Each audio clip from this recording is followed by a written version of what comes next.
Hello everyone, आप सब कैसे हो? आई होप आप लोग अच्छे होंगे। आज के वीडियो में मोस्ट इम्पॉर्टेंट एमसीक्यू हम आपको कवर करवाएंगे, सीपीसी से रिलेटेड एमसीक्यू जो कि बहुत इम्पॉर्टेंट है।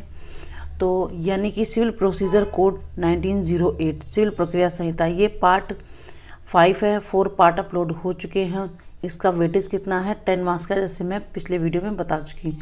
जो एआईवी एग्ज़ाम के लिए बहुत महत्वपूर्ण क्वेश्चन कवर करेंगे, जो कि एआईबी में रिपीटेड क्वेश्चन हैं, और हम आपको सिर्फ एमसीक्यू के केवल आंसर ही बताएंगे, जिससे कि आपका टाइम और हमारा समय बच सके और जिससे ज़्यादा से ज़्यादा क्वेश्चन हम कवर कर सके। तो चलो स्टार्ट करते हैं वीडियो। क्वेश्चन हमारा, निम्नलिखित में से कौन सिविल प्रक्रिया संहिता में डिक्री के हस्तांतरण से संबंधित है?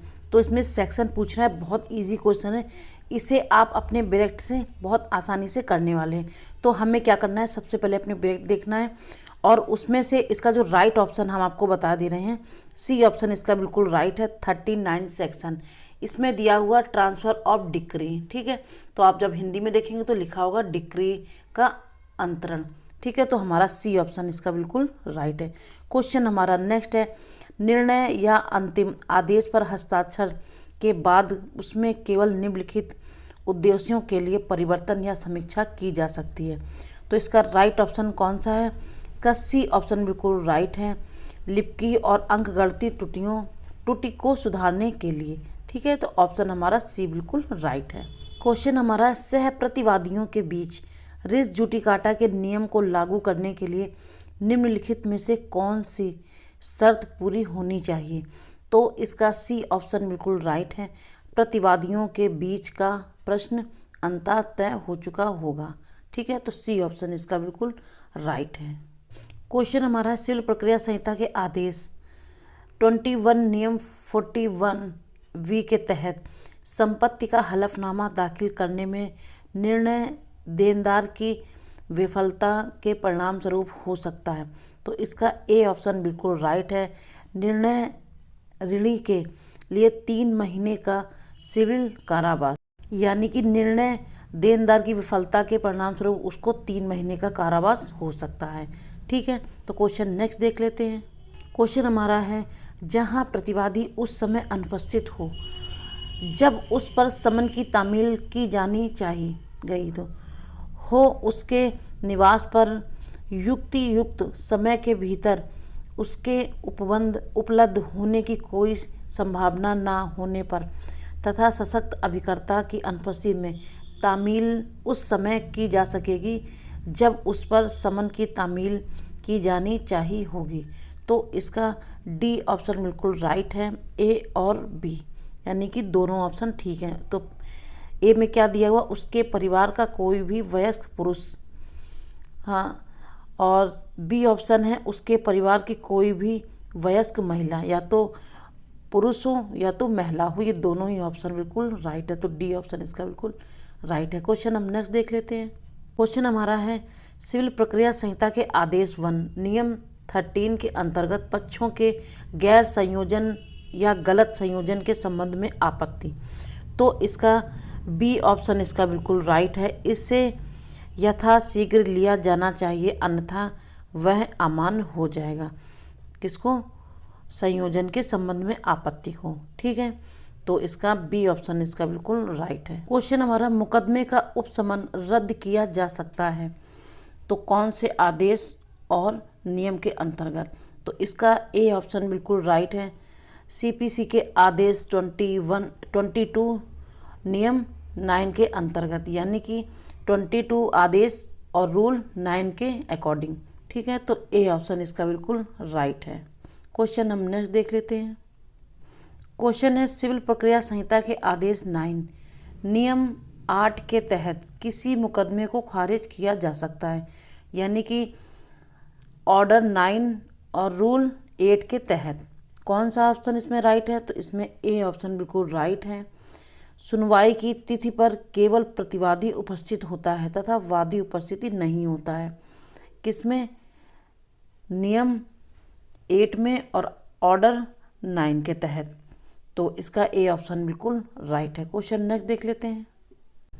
क्वेश्चन है, किसी डिक्री के निष्पादन में सिविल कारावास में किसी व्यक्ति की गिरफ्तारी और नज़रबंदी के लिए क्या दिया हुआ। तो व्यक्ति की गिरफ्तारी और नज़रबंदी, इससे वह दोष मुक्त नहीं हो जाता है और व्यक्ति को दोबारा गिरफ्तार नहीं किया जा सकता है। तो ऑप्शन हमारा बी बिल्कुल राइट है। क्वेश्चन हम नेक्स्ट देख लेते हैं। क्वेश्चन है सिविल प्रक्रिया संहिता के आदेश 20 नियम 1 क्लॉज 2 के अंतर्गत निर्णय की प्रति पक्षकारों को उपलब्ध कराई जाएगी। तो इसका ए ऑप्शन बिल्कुल राइट है। निर्णय की घोषणा के तुरंत बाद कौन से आदेश में?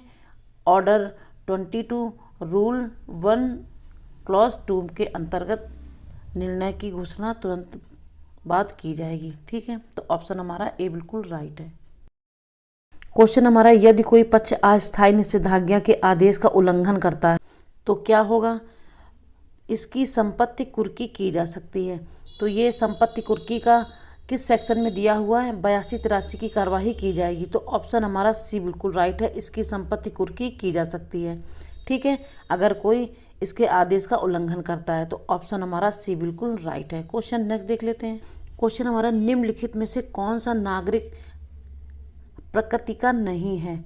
तो ऑप्शन इसका डी बिल्कुल राइट है, ऊपर के सभी, यानी कि जुलूस निकालने का अधिकार, मंदिर में पूजा करने का अधिकार, सी ऑप्शन है जाति और धर्म का अधिकार, और डी ऑप्शन है उपरोक्त सभी, यानी कि डी ऑप्शन इसका बिल्कुल राइट। तो ये नागरिक प्रकृति का नहीं है, क्योंकि ये आपको जुलूस निकालने का अधिकार, मंदिर में पूजा करने का अधिकार, जाति और धर्म का अधिकार, ये आपका संविधान से रिलेट करता है। ठीक है, तो इसीलिए ये नागरिक प्रकृति का नहीं है, क्योंकि ये सिविल प्रक्रिया है। क्वेश्चन हमारा सिविल प्रक्रिया संहिता में प्रावधान है। तो सिविल प्रक्रिया संहिता में क्या प्रावधान है? तो ऑप्शन हमारा ए बिल्कुल राइट है। सिविल प्रक्रिया अस्थायी निषेधाज्ञा है। ठीक है, इसका ये प्रावधान होता है। ऑप्शन ए हमारा बिल्कुल राइट है। क्वेश्चन हमारा यदि किसी पक्षकार ने सिविल प्रक्रिया संहिता के अंतर्गत अभिवचनों को संशोधित करने का आदेश प्राप्त कर लिया है और यदि उसे संशोधित नहीं किया गया है तो कितने दिनों की अवधि समाप्त होने के बाद उसे न्यायालय की अनुमति के बिना संशोधित करने की अनुमति नहीं दी जाएगी। तो इसका राइट ऑप्शन हमारा बी ऑप्शन बिल्कुल राइट है, 90 दिन, यानी कि बी ऑप्शन इसका बिल्कुल राइट है। यानी कि 90 दिन की अवधि समाप्त होने के बाद उसे न्यायालय की अनुमति के बिना संशोधित करने की अनुमति नहीं दी जा सकती है, यानी कि दी जाएगी। ठीक है, तो ऑप्शन इसका बी बिल्कुल राइट है। क्वेश्चन हम नेक्स्ट देख लेते हैं। क्वेश्चन है मध्यस्थ लाभ को सिविल प्रक्रिया संहिता की निम्नलिखित में से किस धारा में परिभाषित किया गया है? यानी कि मध्यस्थ लाभ है जो सिविल प्रक्रिया संहिता की किस धारा में दिया गया है इन लाभों को? तो इसका सी ऑप्शन बिल्कुल राइट है। धारा 2 क्लॉज 12 में दिया गया है मध्यस्थ लाभ को, यानी कि सी ऑप्शन इसका बिल्कुल राइट है। क्वेश्चन हम नेक्स्ट देख लेते हैं। क्वेश्चन हमारा है ए के विरुद्ध पारित भरण पोषण के आदेश के अलावा किसी अन्य आदेश के निष्पादन में कुर्क योग भाग क्या होगा यदि उसका वेतन 7,000 प्रति माह है? तो इसका बी ऑप्शन बिल्कुल राइट है, 2,000, यानी कि कुर्क योग का भाग क्या होगा? 2,000 रुपये, यदि उसका वेतन 7,000 प्रति माह है तो। ठीक है, तो बी ऑप्शन इसका बिल्कुल राइट है। क्वेश्चन हमारा है डिक्री का अर्थ। तो सी ऑप्शन इसका बिल्कुल राइट है। किसी न्याय निर्णय की औपचारिक अभिव्यक्ति, किंतु इससे ऐसा कोई न्याय निर्णय शामिल नहीं होगा जिसके विरुद्ध किसी आदेश के विरुद्ध अपील की जा सकती है। तो डिक्री का अर्थ क्या होगा? सी ऑप्शन जिसका बिल्कुल राइट है। ठीक है, तो क्वेश्चन हमारा नेक्स्ट देख लेते हैं। क्वेश्चन हमारा यदि प्रतिवादी समन की तामील की तारीख से 30 दिनों के भीतर लिखित बयान दाखिल करने में विफल रहता है तो अदालत प्रतिवादी को बाद में निर्धारित तिथि पर बयान दाखिल करने की अनुमति दे सकती है।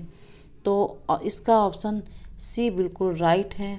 सिविल प्रक्रिया संहिता का आदेश 8 और नियम 10 के अंतर्गत, यानी कि ऑर्डर 8 और रूल 10 के अंतर्गत। तो सी ऑप्शन इसका बिल्कुल राइट।